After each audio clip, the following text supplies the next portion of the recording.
Hai anak-anak semuanya, ketemu lagi bersama Bu Guru Fitria Ros. Hari ini Bu Guru akan mengajarkan materi IPS kelas 5, tema 7, subtema 2 tentang peristiwa setelah kemerdekaan. Kalau waktu itu Bu Guru pernah membahas tentang peristiwa seputar proklamasi, ini adalah peristiwa setelah proklamasinya ya anak-anak. Namun sebelum kita belajar, jangan lupa kita berdoa terlebih dahulu ya. Oke, anak-anak, di video kali ini juga masih tentang sejarah.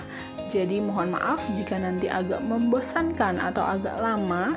Namun kalau tidak ada peristiwa-peristiwa ini, kita tidak bisa menikmati Indonesia sekarang ini. Jadi tetap menonton video Bu Guru dengan baik ya. Yang pertama ada peristiwa 10 November tahun 1945. Pertempuran ini adalah perang pertama pasukan Indonesia dengan pasukan asing setelah proklamasi kemerdekaan Indonesia. Dan pertempuran ini adalah suatu pertempuran terbesar dan terberat dalam sejarah. Kenapa? Pada awalnya kita itu sudah merdeka, hidup kita sudah mau enak, tapi ternyata 2 bulan kemudian itu ada terjadi sebuah pertempuran kayak gitu. Nah, pertempuran di Surabaya ini dilatar belakangi oleh kedatangan pasukan sekutu yang bergabung dalam Allied Force Netherlands East Indies atau NICA pada tanggal 25 Oktober tahun 1945 atau 2 bulan setelah proklamasi ya. Nah, pasukan sekutu yang memimpin ini adalah Brigadir Jenderal Albertin Walter Salter Malabi. Langsung masuk ke kota Surabaya dan mendirikan pos-pos pertahanan. Nah, ini adalah gambaran dari NICA. Dan ini adalah WS Malabi. Jadi biasanya dikenal dengan AWS Malabi. Ya, anak-anak, dia adalah pemimpinnya. Lanjut, pada tanggal 28 Oktober, para pemuda Surabaya itu bersemangat untuk mengusir si sekutu ini dan mempertahankan kedaulatan kita. Nah, pada tanggal 31 Oktobernya, Brigadir Malabi itu tewas anak-anak. Dan setelah dia tewas, membuat para pihak sekutu itu marah kepada kita dan memperingatkan kepada masyarakat Surabaya untuk menyerah. Jika tidak, nanti kita akan dihancurkan sama mereka. Tapi kita nggak takut. Sampai puncak pertempuran itu terjadi pada 10 November tahun 1945. Dan Indonesia itu dipimpin oleh Sutomo atau yang biasa kalian kenal dengan sebutan Bung Tomo yang memimpin arek-arek Surabaya. Jadi yang memimpin pasukan teman-teman Surabaya itu dari Indonesia adalah Sutomo atau Bung Tomo, dari sekutu adalah AWS Malabi. Nah, senjata yang dipakai dalam perjuangan perang itu ada bambu runcing juga anak-anak. Jadi tapi selain bambu runcing, Indonesia itu melucuti senjatanya sekutu. Akhirnya kita punya senjata kayak gitu. Tapi itu harus berjuang dulu tuh untuk mendapatkan senjata itu. Nggak bisa semerta-merta saya minta dong senjata kamu, nggak bisa kayak gitu. Jadi kita harus melawan sekutu dulu. Kalau dia udah mati baru kita ambil senjatanya kayak gitu. Selain senjata, kita juga menggunakan bambu runcing. Coba kalian bayangkan, berapa sih korban jiwanya? Ini banyak banget korban jiwanya. Ini yang terhitung itu sekitar 20.000 orang meninggal karena peristiwa 10 November ini.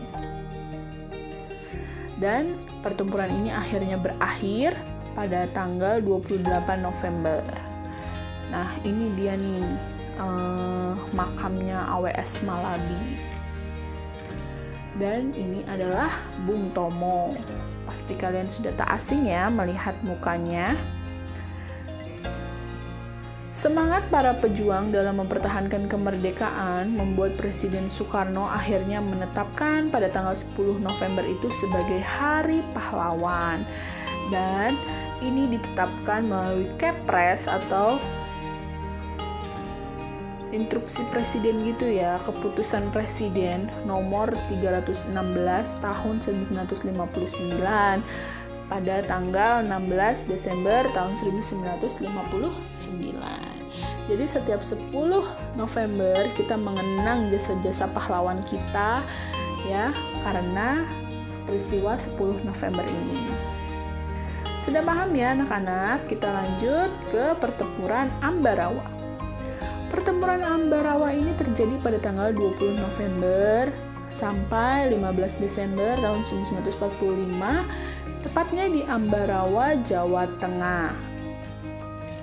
Pertempuran ini dilatar belakangi oleh tentara sekutu yang melanggar perjanjian untuk melucuti senjata tentara Jepang yang sudah kalah di wilayah Jawa Tengah. Awal pertempuran ini dipimpin oleh Letnan Kolonel Isdiman, namun beliau gugur pada tanggal 26 November. Langsung diambil alih oleh Kolonel Sudirman. Taktik pertempuran ini yang digunakan adalah taktik gelar supit urang atau pengepungan rangkap dari kedua sisi sehingga musuh itu benar-benar terkurung dan bisa kita kalahkan. Nah, ini itu terjadi pada tanggal 12 Desember jam 4.30 pagi. Ini adalah sosok dari Kolonel Isdiman dan ini adalah sosok dari Kolonel Sudirman. Mirip-mirip ya muka dan namanya kayak gitu. Lanjut. Setelah pertempuran selama 4 hari itu, pada tanggal 15 Desember pertempurannya berakhir dan Indonesia akhirnya bisa berhasil merebut Ambarawa dari sekutu, dan sekutu itu mundur pergi jalan ke Semarang. Kemenangan pertempuran ini kini diabadikan nih anak-anak dengan mendirikan monumen. Nama monumennya adalah Monumen Palagan Ambarawa. Dan akhirnya karena yang bertarung itu adalah kolonel, akhirnya itu diperingati menjadi Hari TNI Angkatan Darat atau Hari Juang Kartika. Ini adalah monumennya kayak gitu. Oke, kita lanjut ke pertempuran Bandung Lautan Api. Banyak banget ya Bu pertempurannya. Iya, karena Bandung Lautan Api ini juga terkenal banget ya. Sampai ada nyanyinya. Oke. Nah, di sini itu dalam buku Bandung, judulnya Bandung ya. Bandung 1945 sampai 1946. Ini buku diterbitkan tahun 2019, karya Egy Azwil Fikri. Katanya, yang melatar belakangi peristiwa Bandung Lautan Api itu adalah tuntutan Brigadir McDonald terhadap masyarakat Bandung untuk menyerahkan semua senjatanya Jepang yang sudah dilucuti kepada pihak sekutu. Jadi kan Jepang itu udah selesai kan ya menjajah kita dan akhirnya kita sudah merdeka. Kita tuh punya nih senjata-senjatanya Jepang kayak gitu yang udah kita ambil, kita simpen buat negara kita kalau kita perang, mau diambil sama sekutu kayak gitu kan.